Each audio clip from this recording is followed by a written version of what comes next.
When I stepped into the briefing room, my father-in-law, the Navy SEAL Admiral, grinned and asked, "What's your call sign, sweetheart?" The room erupted in laughter. I smiled back, steady and calm. "It's Valkyrie," I said. The laughter stopped. Respect didn't need to be requested, it was earned. "You're coming to my briefing tomorrow as a civilian observer," Simon announced at Sunday dinner, sliding the formal invitation across the table while Luke carved the roast. "Time you learned how real military operations work." My daughters were upstairs doing homework, missing the moment their grandfather finally overplayed his hand. 3 years I'd waited for him to make this exact mistake, thinking he could humiliate me publicly without knowing who I really was. Before we continue, if you've ever felt dismissed or underestimated despite your accomplishments, please consider subscribing. It's free and helps these important stories reach others who need them. Now let's see what happens next. The invitation sat between the mashed potatoes and green beans, its Naval Station Norfolk letterhead reflecting the dining room chandelier. Luke's knife paused mid-slice through the meat. He recognized the trap his father was setting but didn't know I'd been preparing for exactly this moment since the day Simon first dismissed me as an inadequate addition to the Hawthorne military legacy. "That's thoughtful of you, Dad," Luke said carefully, his tone measured in that way he'd perfected after years of navigating his father's moods. His hand found mine under the table, a silent apology for whatever humiliation he assumed was coming. He had no idea that the invitation represented my opportunity, not Simon's. Simon leaned back in his chair, satisfaction radiating from every line of his weathered face. At 62 he still carried himself with the authority of active duty, even in civilian clothes. His gray beard was trimmed with military precision, and his eyes held that particular coldness reserved for those he considered beneath his notice. For 3 years that had been me. "Well, someone needs to understand what real service looks like," he said, cutting into his meat with deliberate force. "All this civilian flying, these medical transport runs, it's important work, I suppose. But it's not the same as military operations. Different league entirely." The dismissiveness in his voice was practiced, perfected over countless dinners where he'd systematically diminished everything about my career. To him, I flew sick people between hospitals, a glorified ambulance driver in the sky. He'd constructed this narrative so completely that even Luke sometimes forgot what I'd done before we met, before I'd traded my military call sign for a civilian registration number. My medical evacuation business, Lifeline Aviation, operated from a small hangar at Norfolk Regional. What Simon didn't know, what I'd carefully hidden, was that we held classified contracts with 3 government agencies. The tourist helicopter story he'd spread at the officers' club was so far from reality that my business partner Maria, a former Army medic who'd lost her leg in Kandahar, had created an entire false paper trail to support it. We'd let Simon believe his own fiction because the truth would have threatened his carefully maintained superiority. "I appreciate the opportunity to observe," I said, keeping my voice soft, submissive, the tone I'd perfected to protect Luke's career. Simon liked his daughter-in-law quiet, supportive, preferably invisible.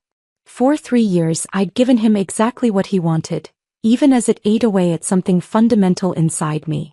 After dinner, while Luke helped clear dishes and Simon sat in the living room watching his military history documentaries, I stood at the kitchen sink studying my reflection in the window. The woman staring back had learned to make herself smaller, to occupy less space, to speak only when addressed. She wore cardigans instead of flight suits, carried diaper bags instead of survival gear, and attended PTA meetings instead of mission briefings.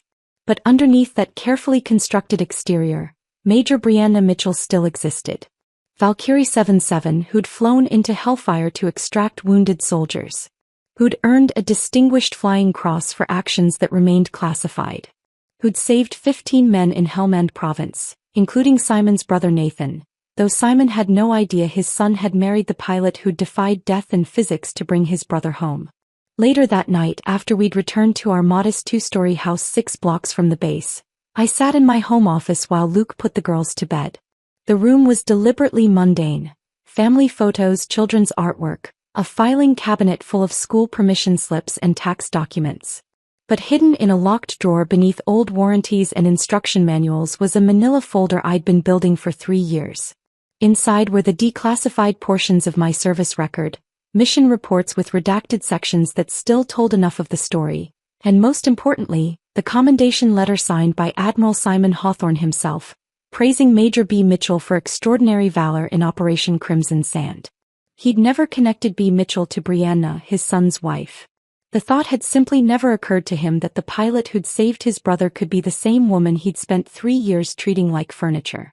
The morning preparation ritual that Tuesday began at 5:30 a.m., as it had every day for 3 years. Luke's uniform hung in our bedroom waiting for my attention. I pressed each crease with mechanical precision, aligned his ribbons using a ruler, ensuring his appearance would be beyond reproach. Simon judged military families by their perfection, and I'd learned to weaponize that perfectionism as camouflage. Sarah and Emma's lunch boxes sat on the kitchen counter. Ham and cheese for Sarah, who hated peanut butter, turkey for Emma, who was going through a phase where she'd only eat specific foods in specific orders. I wrote their daily notes on small cards, hearts and smiley faces decorating messages about being brave and kind. They'd never know their mother's definition of brave included flying through rocket-propelled grenades with half a helicopter systems failing. Luke found me in the kitchen at 6:15, freshly showered and reaching for the uniform I'd prepared. He kissed my forehead, a gesture both tender and apologetic. He knew what his father was planning at the briefing. He tried to talk Simon out of it, but once the Admiral set a course, deviation was impossible. "You don't have to go," he said quietly, fastening his ribbons. "I can tell him you're sick, that the girls need you." "It's fine," I replied, pouring his coffee into the travel mug he'd used since his academy days. "Your father wants to teach me about real military operations. Maybe I'll learn something." The words tasted bitter, but I kept my expression neutral. Luke studied my face, searching for signs of the anger he knew I had every right to feel. But I'd gotten very good at hiding things from the Hawthorne men. It was safer that way for all of us. At 6:45 a.m., I kissed both girls goodbye at the breakfast table, their cereal bowls half empty and backpacks waiting by the door. Emma looked up from her worksheet, a math problem about fractions that she'd been struggling with since yesterday. "Mom, why are you dressed fancy?" she asked, noting my pressed slacks and blazer instead of my usual jeans and comfortable shirt. "Just a meeting at the base," I told her, smoothing her dark hair that matched Luke's perfectly. Sarah barely glanced up from her book about dolphins, already lost in ocean facts she'd recite later whether anyone wanted to hear them or not. They had no reason to suspect this Tuesday was different from any other. No idea their mother was about to walk into a carefully orchestrated ambush. The drive to Naval Station Norfolk took 18 minutes through morning traffic that moved with frustrating predictability. School buses stopped at every corner, parents in minivans heading to drop-offs, contractors' trucks making their way to job sites. My phone, mounted on the dashboard, lit up with Luke's text at the second red light. "Dad was weird at breakfast. Kept talking about teaching someone about knowing their place. Think Jenkins is getting demoted. Be careful driving." Poor Luke.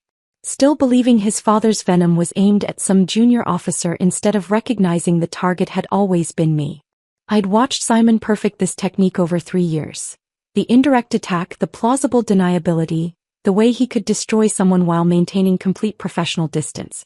Luke had been raised in that shadow, trained to interpret his father's moods but blind to the patterns when they involved people Simon deemed unworthy of consideration. I typed back at the next light, "Thanks for the warning.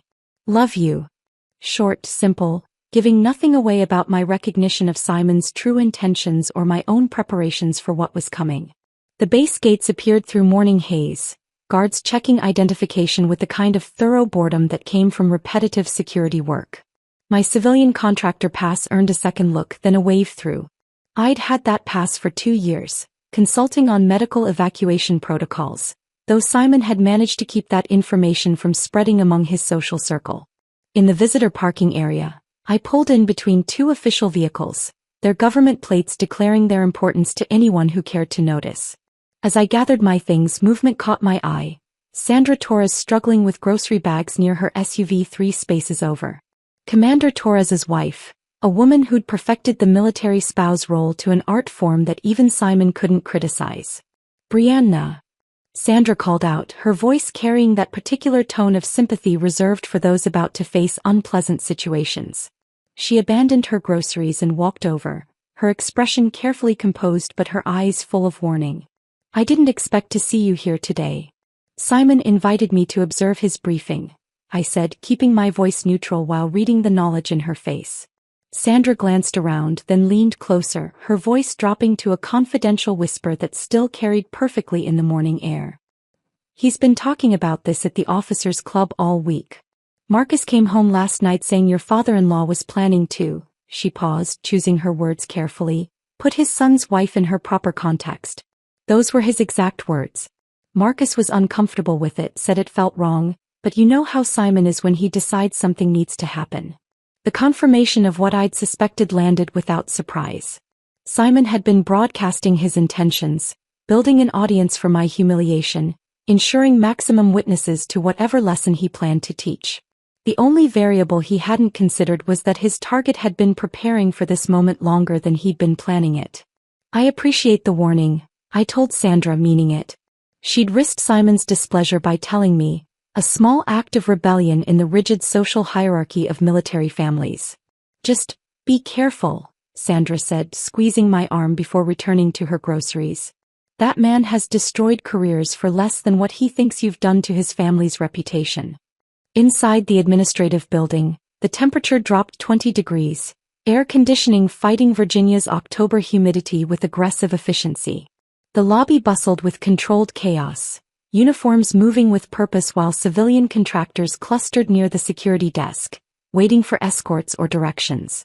I approached the desk where Petty Officer Williams sat reviewing a clipboard, his young face focused with the intensity of someone still new enough to take every regulation seriously. Civilian consultant for Admiral Hawthorne's briefing, I said, sliding my identification across the counter. Williams looked at my ID, then at his list, then back at my ID with confusion creeping across his features. He checked the list again, running his finger down the names twice before looking up at me with barely concealed bewilderment. Ma'am, you're on the list, but... He paused, clearly trying to figure out how to phrase his question professionally.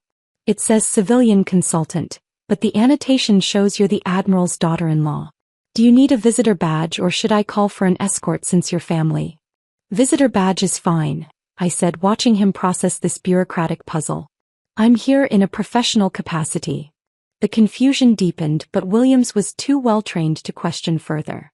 He printed my badge, the words civilian consultant bold across the bottom, and handed it over with directions to conference room beyond the 3rd floor. As I clipped it to my blazer, 2 lieutenants near the elevator caught my attention, their voices carrying despite their attempt at discretion. Heard the Admiral's planning something for the briefing, one said, young enough that his uniform still looked like a costume. Something about demonstrating the difference between real service and civilian pretenders. Whatever it is, I'm glad I'm not the target, his companion replied, pressing the elevator button with unnecessary force. Hawthorne's been in a mood all week. Yesterday he spent 20 minutes explaining why civilian contractors dilute military culture. They noticed me approaching and fell silent, offering polite nods before stepping into the elevator. I waited for the next one, using the moment to center myself, to feel the weight of what was coming and what I'd prepared. The 3rd floor bathroom was empty, fluorescent lights harsh against white tile and mirror that reflected more truth than comfort. I stood at the sink, studying the woman I'd allowed myself to become under Simon's constant pressure. My shoulders curved inward, trained to make myself smaller in his presence. My voice had dropped to softer registers, never challenging, never asserting. Even my posture had adapted, unconsciously deferring to his authority in 1,000 small ways that had accumulated over 3 years like sediment, burying the officer I'd once been. I straightened my spine against the mirror's harsh truth, pulling my shoulders back into something resembling the posture I'd once carried with pride. The bathroom door opened behind me and Lieutenant Morrison entered, one of the 2 female officers I'd noticed earlier. She nodded politely, moving to the sink beside mine, but I caught her double take in the peripheral vision, recognition without quite placing why she knew my face. The walk from the bathroom to conference room stretched down a hallway lined with photographs of naval history, admirals and battles frozen in black and white glory. My footsteps echoed against polished floors, each step carrying me closer to Simon's carefully prepared trap. The door stood open, voices spilling out in that particular tone of pre-meeting conversation where everyone pretended to be relaxed while mentally calculating their position in the hierarchy. I paused at the threshold, taking in the scene Simon had orchestrated. The briefing room's tiered seating held 43 officers, their dress whites creating a sea of institutional authority. The conversations created a low rumble of masculine confidence, technical jargon mixed with careful laughter, the sound of people who belonged here comparing notes on deployments and training exercises. That rumble stopped momentarily as I entered, a subtle shift in atmospheric pressure as they registered a civilian woman among them. Then it resumed with increased intensity as recognition dawned across multiple faces. I was the Admiral's problematic daughter-in-law who didn't understand military culture. Commander Torres sat in the front row, and his eyes widened slightly when he saw me, no doubt remembering his wife's warning in the parking lot. He gave me the smallest nod, almost imperceptible, a gesture that said he knew what was coming and disagreed with it but wouldn't risk his career intervening. Behind him, clusters of lieutenants and commanders arranged themselves according to some invisible protocol I'd once known by heart but now observed as an outsider. I chose a seat in the fifth row, visible enough to be properly humiliated but not so prominent as to appear defiant. The chair was uncomfortable, designed for function rather than comfort, and I settled into it while conversations swirled around me. Nobody spoke to me directly, though several officers shot curious glances my way, trying to figure out why a civilian, and specifically this civilian, had been invited to their operational briefing. 2 rows ahead, I heard Captain Roberts telling another officer about a training exercise gone wrong, something about helicopter maintenance and scheduling conflicts. The irony wasn't lost on me. They were discussing the exact type of logistics I'd managed flawlessly for 12 years.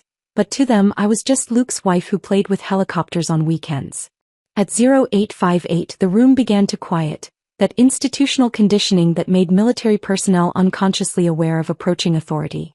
Papers shuffled, coffee cups found stable surfaces, phones disappeared into pockets. The transformation from casual to professional happened in seconds, decades of training manifesting in collective precision.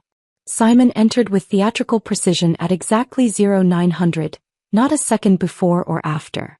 The door opened as if cued by his approach, and he strode through with the confidence of someone who'd never doubted his place in the world.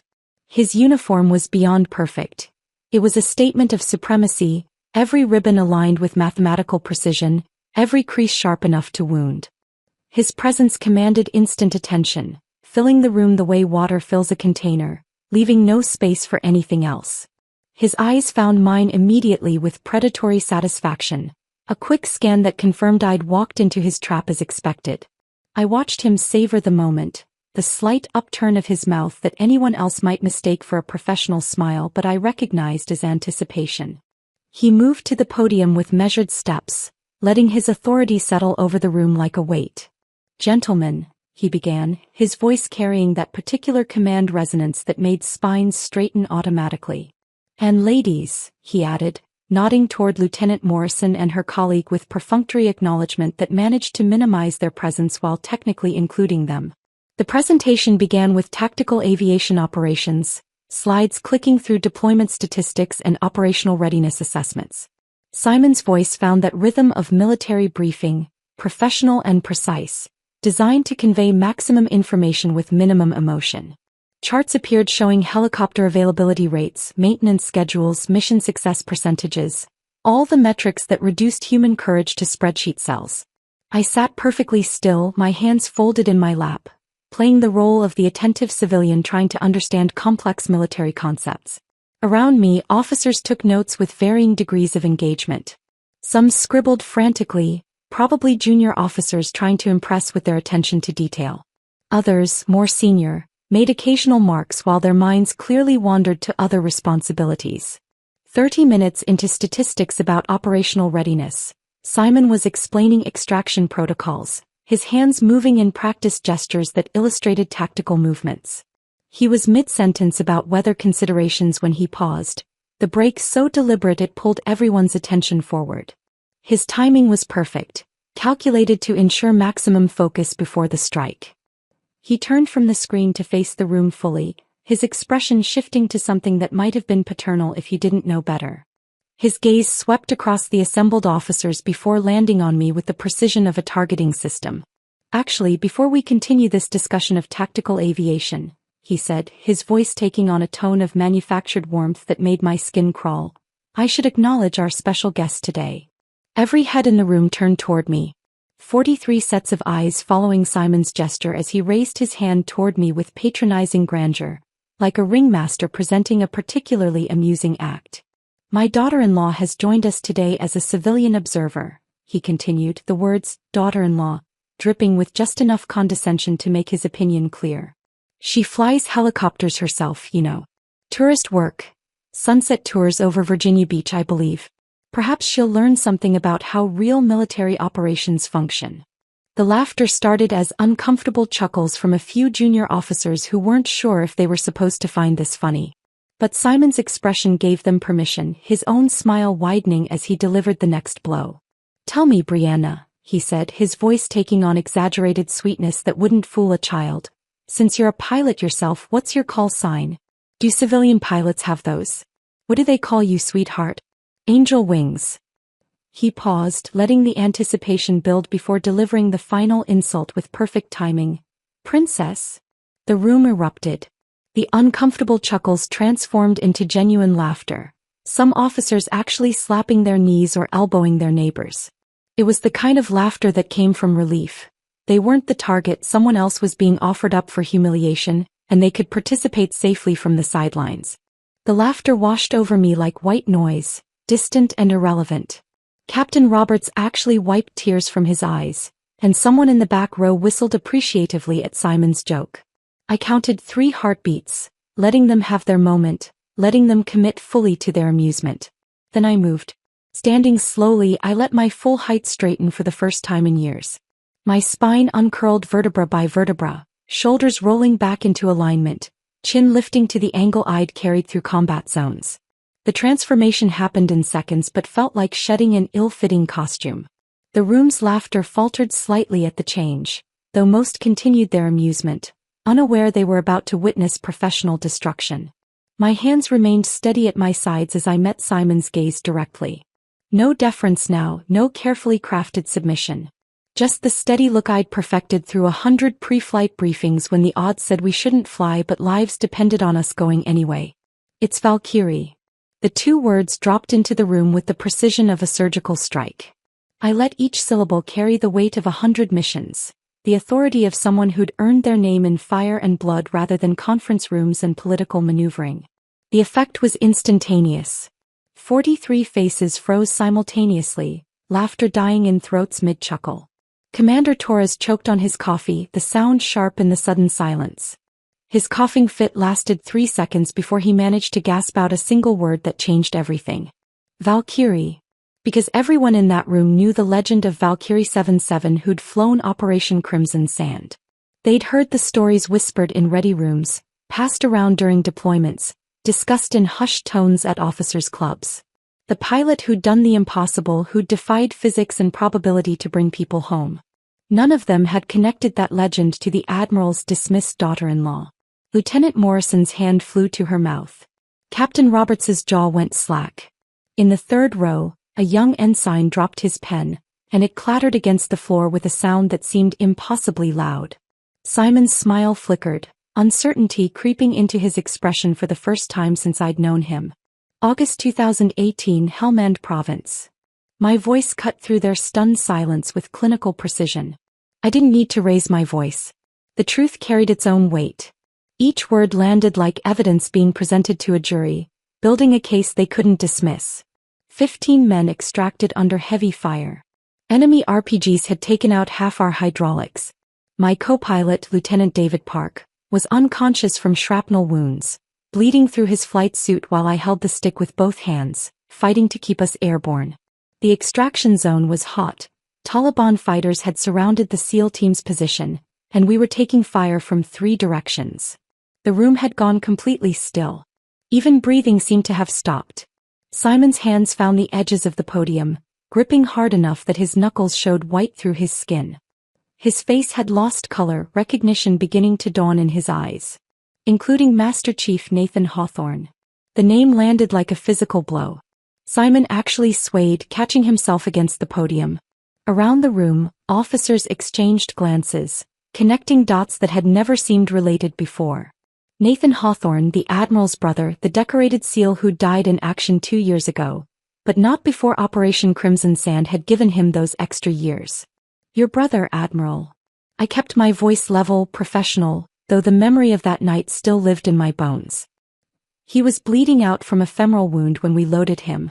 Lost consciousness twice during the flight. He came to long enough to beg me not to let him die before he could hold his daughter. She'd been born 3 weeks earlier while he was deployed. He had her picture taped inside his helmet. Someone whispered, "Dear God," from the back row. Another officer had pulled out his phone, likely searching for declassified details about Crimson Sand, trying to verify what couldn't possibly be true, that the woman their admiral had mocked for 3 years was the pilot who'd become legend.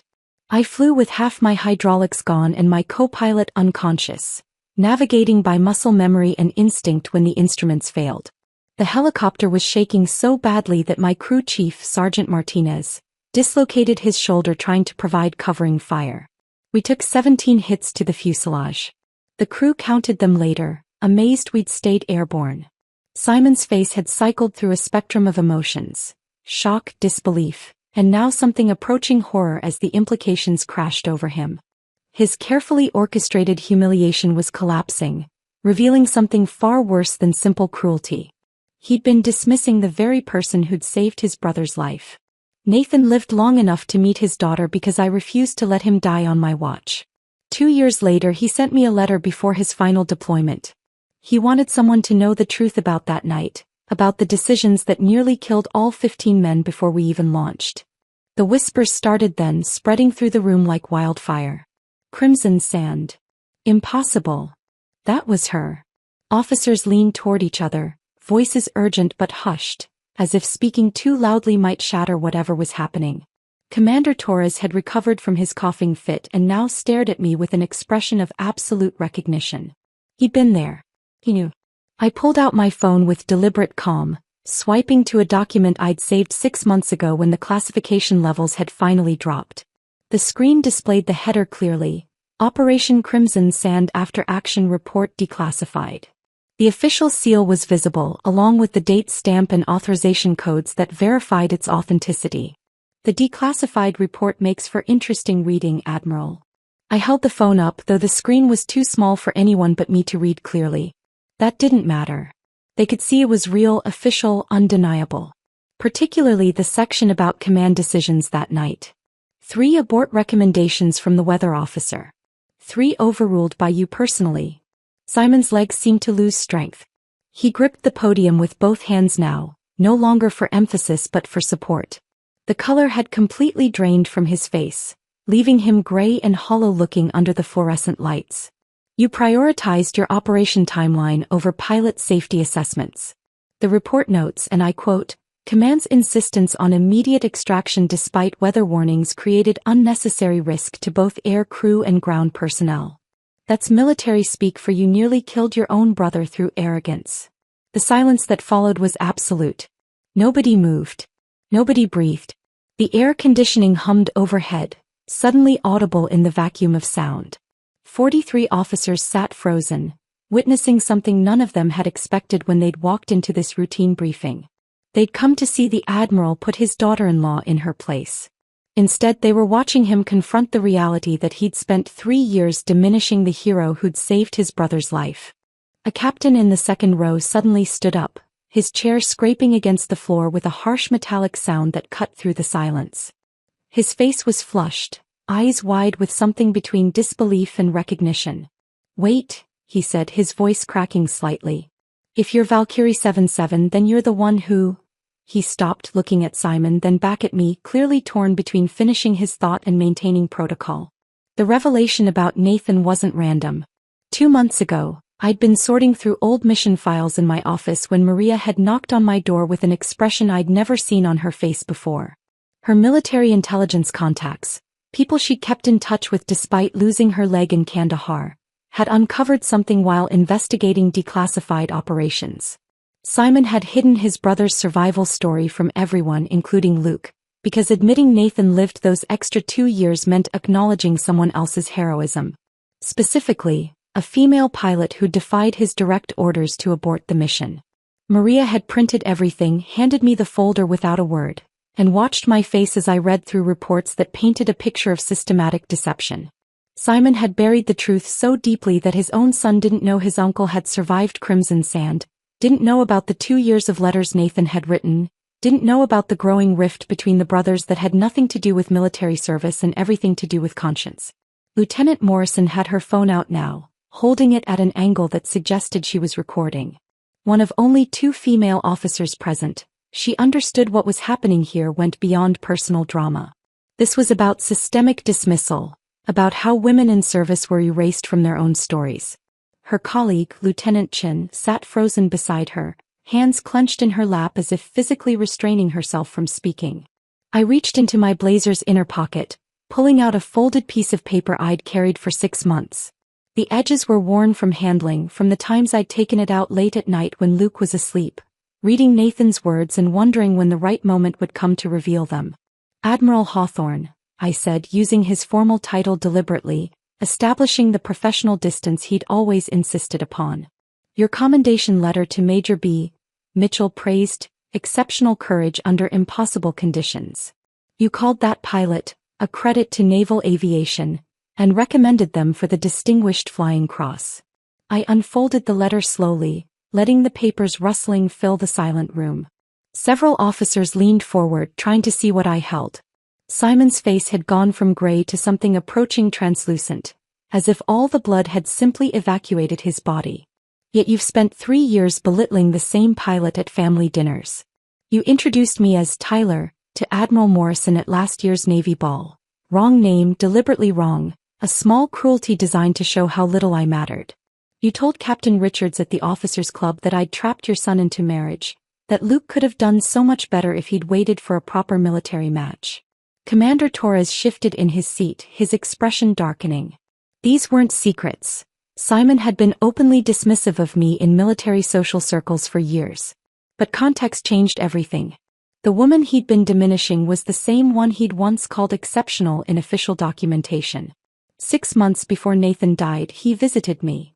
The words fell into the room like stones into still water, sending ripples through the assembled officers. He found my office through military records, showed up on a Thursday afternoon without warning. He needed to thank me personally, he said. But that wasn't really why he came. Simon's breathing had become audible, shallow gasps that seemed to echo in the silent room. His hands trembled where they gripped the podium, and I saw him glance toward the door as if calculating whether he could simply leave. But leaving would be admitting everything, confirming every word, and his pride wouldn't allow that escape. Nathan couldn't forgive you for gambling with 15 lives to protect your perfect mission record. Those were his words, Admiral, not mine. He said the guilt was eating you alive, making you angry at everyone who reminded you of that night. Including me. Especially me, because I was the evidence that your judgment had been wrong, that you'd nearly killed your own brother and 14 other men because you couldn't admit whether conditions made the mission too dangerous. I held up Nathan's letter, his handwriting visible even from a distance. Bold, slanted, unmistakably his for anyone who'd known him. He wanted someone to know the truth before he died. He had a feeling, he said, about his next deployment. Called it intuition from too many years in combat zones. He was right. 6 weeks later he was gone.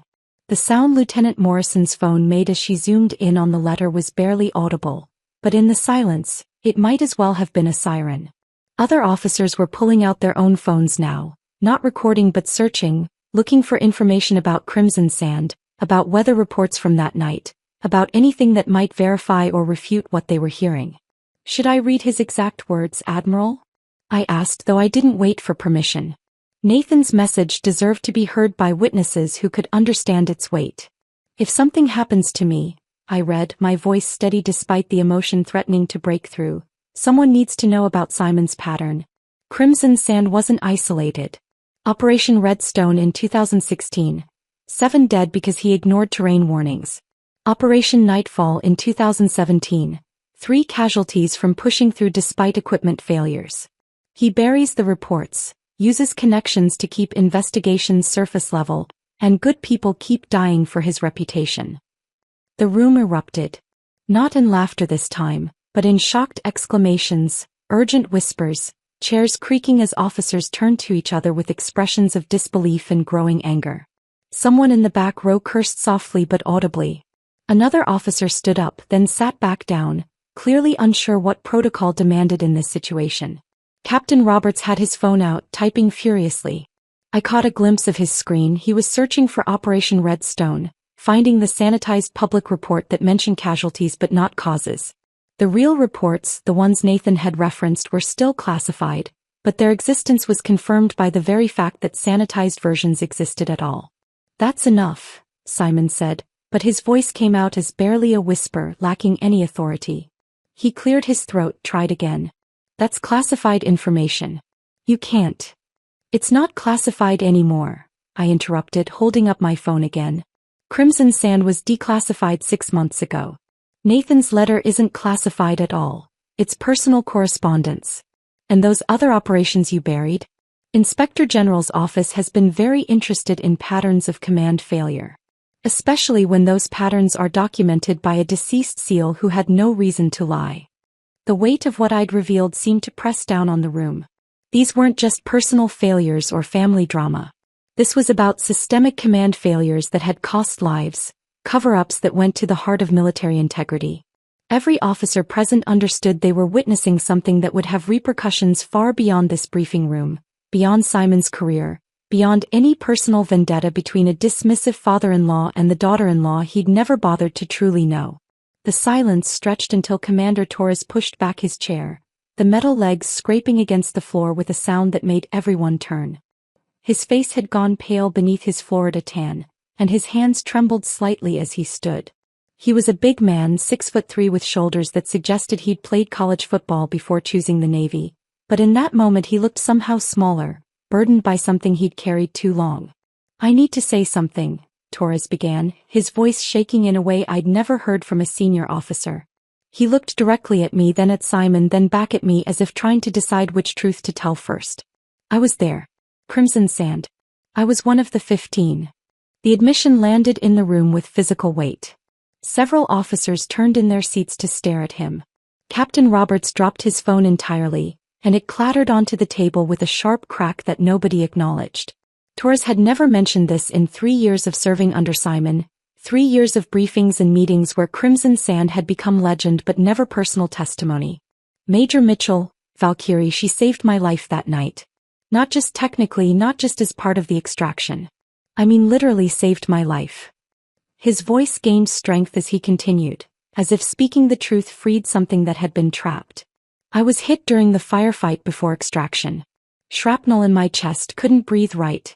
The medic said I needed immediate evac or I wouldn't make it. But Admiral Hawthorne, he paused, swallowing hard. Admiral Hawthorne wanted us to hold position for better weather. Said the mission parameters didn't justify the risk to aviation assets. Simon's mouth opened but no words emerged. His aide, Lieutenant Williams, had gone rigid in his seat near the front, his young face cycling through expressions of disbelief and growing comprehension. She came anyway, Torres continued, his eyes locked on mine now. Flew through conditions that should have torn the helicopter apart. I remember lying on the floor of that bird, watching her fight the controls while rounds punched through the fuselage around us, thinking this woman was going to die trying to save us. My blood was all over the deck. Park, her co-pilot, was unconscious and bleeding out. And she just kept flying, kept fighting like our lives mattered more than hers.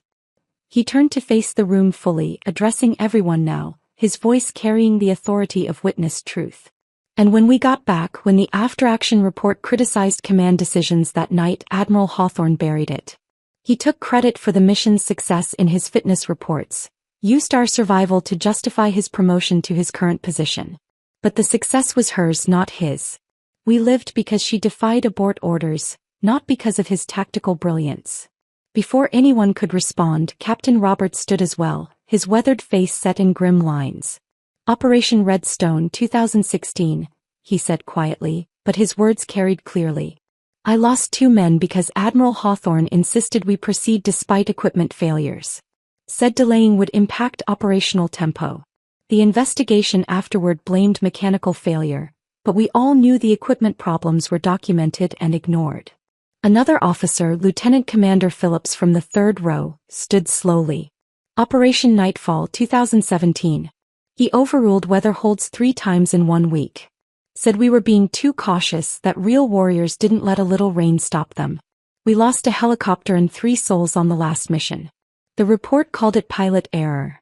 The testimonies came faster now, officers standing one after another, years of buried truth spilling into the room like water through a broken dam. Each story painted the same picture.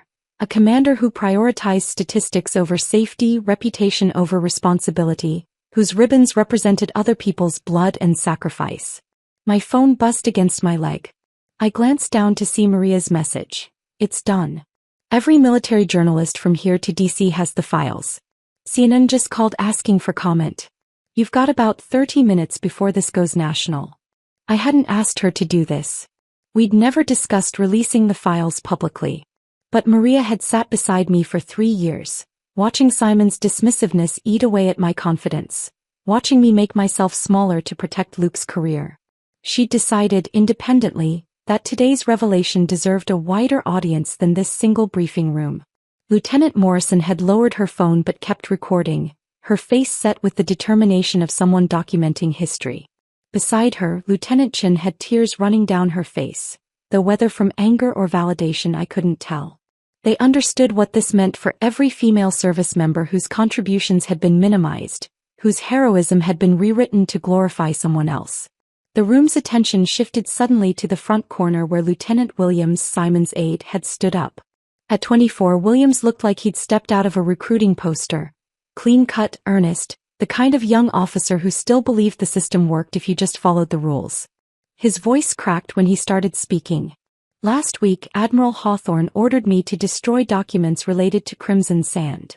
The confession emerged in a rush, as if he'd been holding it back by physical force. He'd learned about the declassification through back channels.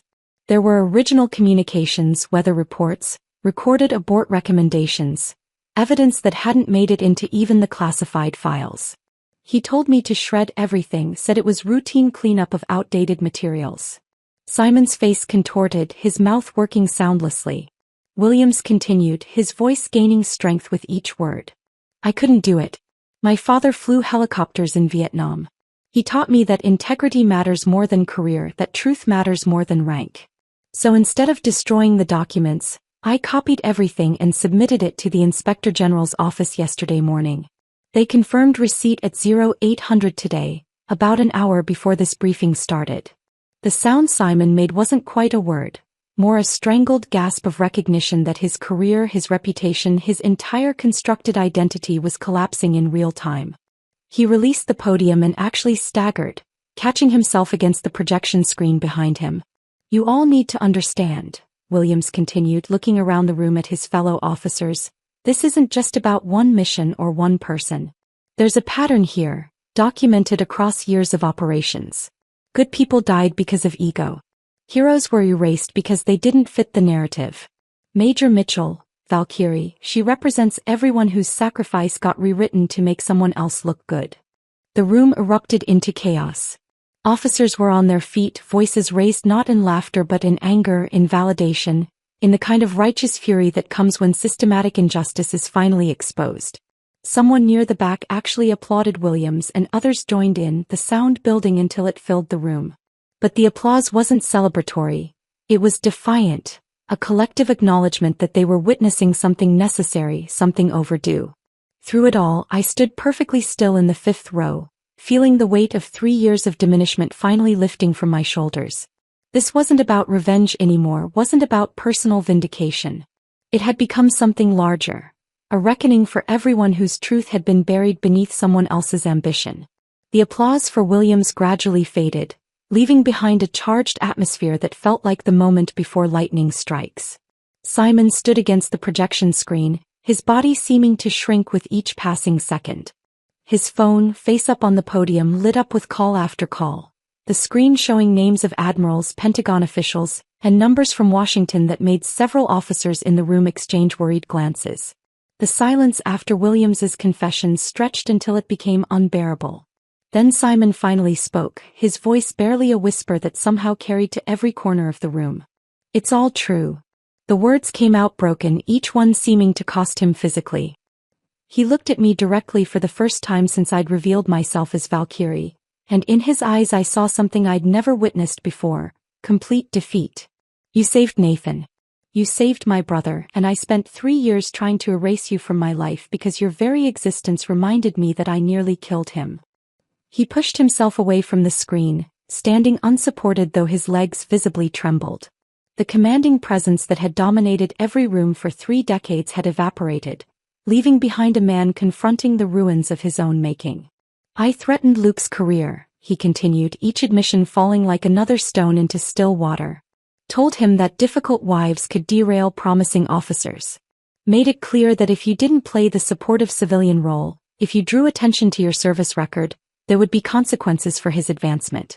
I wanted you quiet and small because every time you walked into a room with your shoulders back, every time you mentioned flying, you were evidence of my cowardice. Lieutenant Morrison shifted in her seat, her phone still recording, capturing this complete unraveling of military authority. She started clapping, not the wild applause of celebration, but slow, deliberate strikes of palm against palm that rang through the room like a judge's gavel. Commander Torres joined her, then Captain Roberts, then Phillips. One by one, every officer in that room rose to their feet, their applause building into something that wasn't quite celebration and wasn't quite condemnation. It was acknowledgement. Recognition. A standing ovation for truth finally spoken, for the officer who'd been erased being restored to her proper place in history.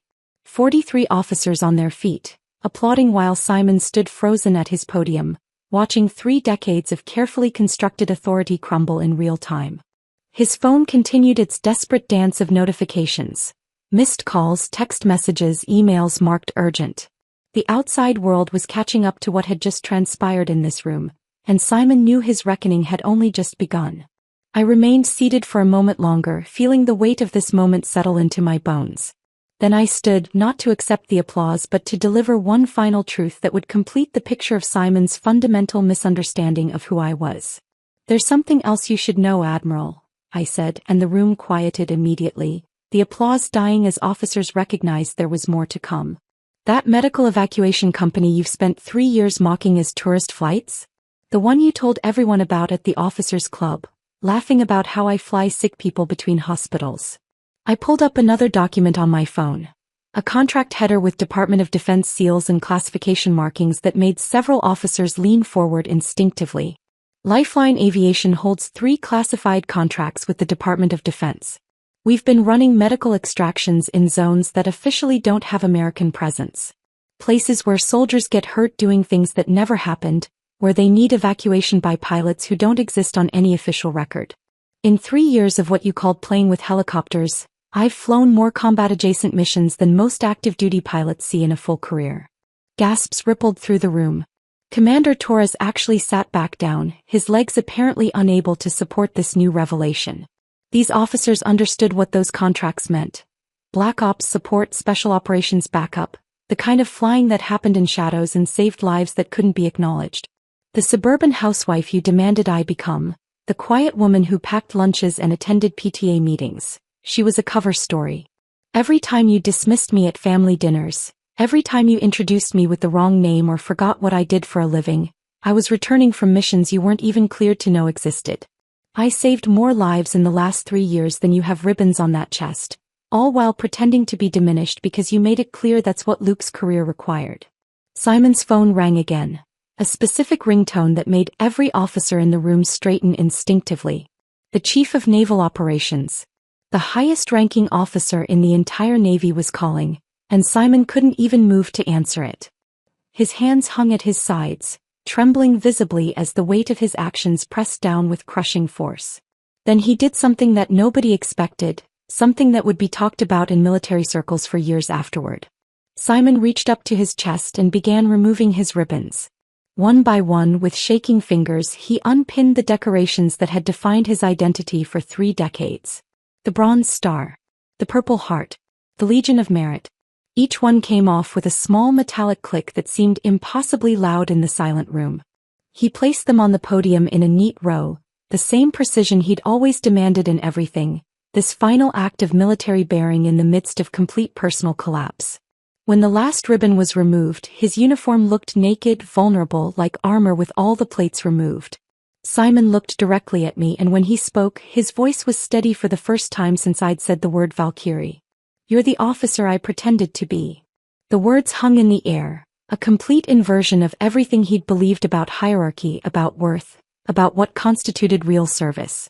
Without another word, without waiting for responses or reactions, Simon turned and walked out of his own briefing room. His footsteps echoed in the hallway, growing fainter until they disappeared entirely, leaving 43 witnesses to the complete dismantling of everything they'd believed about power, respect, and worth. The ribbons remained on the podium, catching the fluorescent light, physical evidence of a career built on others' sacrifices. Lieutenant Williams moved first, walking to the podium and carefully collecting them, not as trophies but as evidence for what would surely be a comprehensive investigation. The briefing room remained frozen for several minutes after Williams placed the ribbons in an evidence bag, the fluorescent lights humming overhead like a requiem for everything that had just transpired.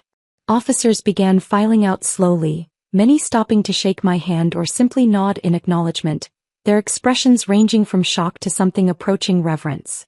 Lieutenant Morrison approached last, pressing a small card into my palm with her personal phone number written on it. "For when you're ready to tell the full story," she said quietly. "The real one, not the sanitized version they'll try to create."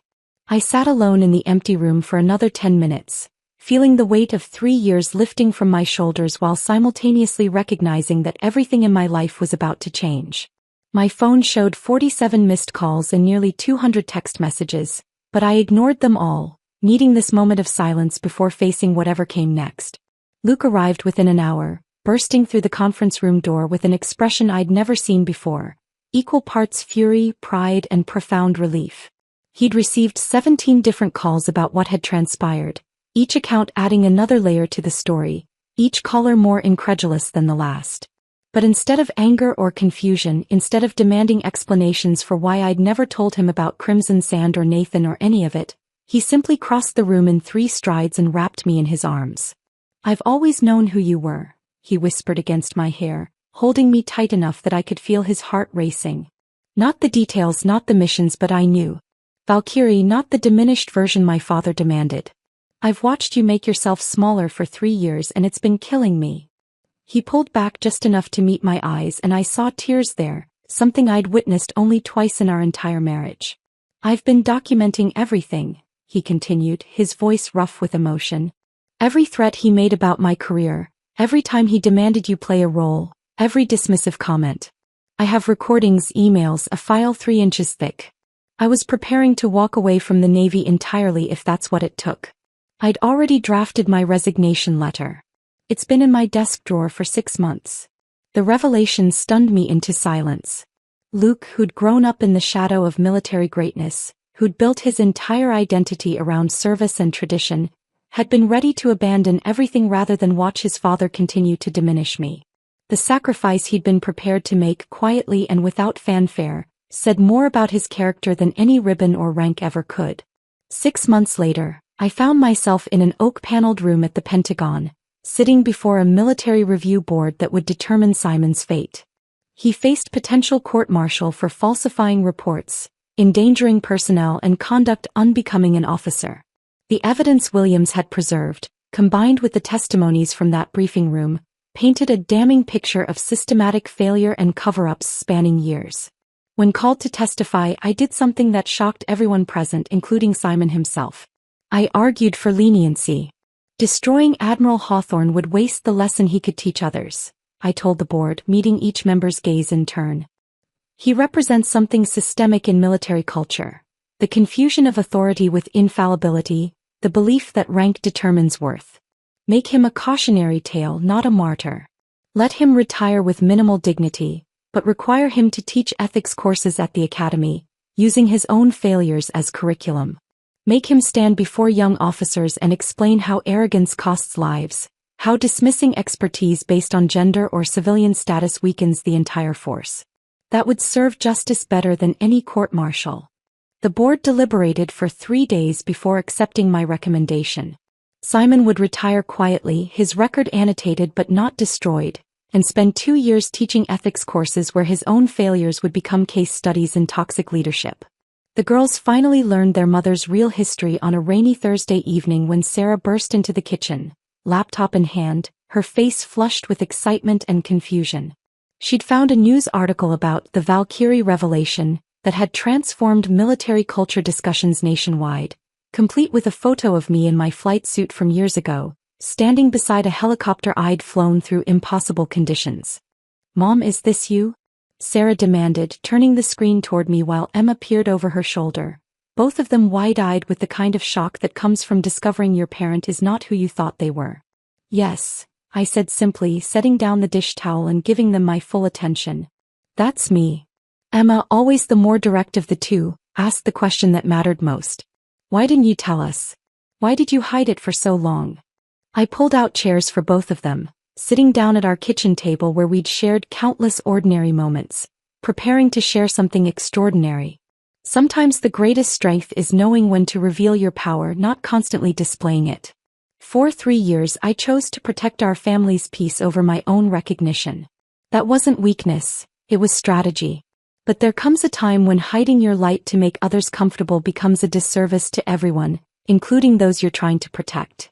Sarah reached across the table and took my hand, her expression serious beyond her years. "Grandpa knows now, doesn't he? That's why he's been so different lately." Because Simon had been different. He now introduced me at military events as Commander Mitchell, the woman who saved my brother and my soul. His voice carrying genuine respect for the first time since I'd known him. Our relationship would never be warm. Too much damage had been done for that. But it had become honest. He sent handwritten letters monthly, each one acknowledging specific moments he'd dismissed me, cataloging every slight with the same precision he'd once applied to military operations. It was his penance, one he'd continue until he'd accounted for every dismissive comment, every forgotten name, every moment he'd made me smaller to make himself feel larger. I'd returned to flying under my real name, running missions that mattered, no longer hiding behind the facade of tourist flights or diminished expectations. Lifeline Aviation had expanded, taking on more contracts, hiring more pilots. Many of them women who'd heard about what happened in that briefing room and wanted to fly for someone who understood what it meant to be overlooked and underestimated. The respect I'd commanded in that briefing room hadn't been granted by Simon or anyone else. It had always been mine to claim.